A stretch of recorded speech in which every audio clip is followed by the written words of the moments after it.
Hi, my name is Talyn. What's your name? That is going to be the most basic branding question you will ever hear. So many of us, me included, have been beaten down by that stupid question because no one knows how to pronounce your name. So in this episode, I'm going to show you how to take ownership of your name, what to do when every single individual out there butchers your name. What's up, bosses? I'm Talyn Rahman-Figueroa, your personal brand consultant at Boss Diplomat, making it look so good you can't be ignored. And speaking of you can't be ignored, let's talk about your personal identity, also known as your name. Look guys, your name is your biggest identity. Without your name, you are pretty much faceless. You're anonymous. You don't have something that people can call you, and all of a sudden you are giving somebody else control of your identity because you've decided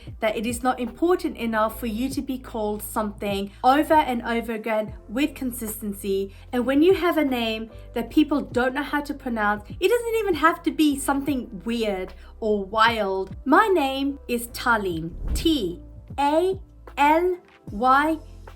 Yet I have a million different variations on how people pronounce my name, no matter how many times I correct people. When I moved to America, it was Talyn, like the A doesn't even exist, or it was Talyn, which is the most common thing that I hear a lot of Americans say. I always say my name sounds like Charlene, but it's Talyn, and even then it goes over a lot of people's head. The other thing you can do is spell it phonetically. So on my website and my social media and my media kit, I put down how to pronounce my name because I know people are going to get this wrong every single time. So I try to make it easier for people to pronounce it correctly. Look, even on TV, I had a TV host completely butcher my name. Guess who looks foolish? It wasn't me. It was the person who was saying that name. Now, if you're in a similar situation where you have a foreign name, and I'm looking at my Chinese friends out there, my Asian friends out there,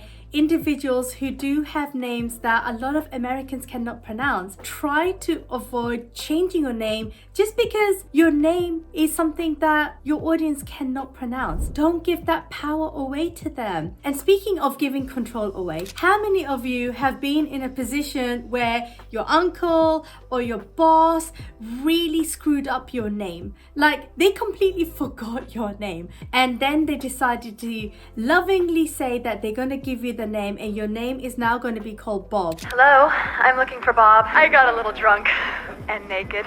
Bob here. Well, what am I talking about? I'm supposed to be talking about solopreneurs who are their own bosses. You have 100% of that power. But are you using that power to control your brand, to keep a hold of your brand, to make sure you are in full authority over your brand and you are using that brand to your advantage? Because your name is your original brand. It is your biggest asset. It is your most important asset. And if you don't own it, you gotta have a word with me, your fairy boss mother. Hello. Let's get your personal brand corrected again. Let's rebrand you.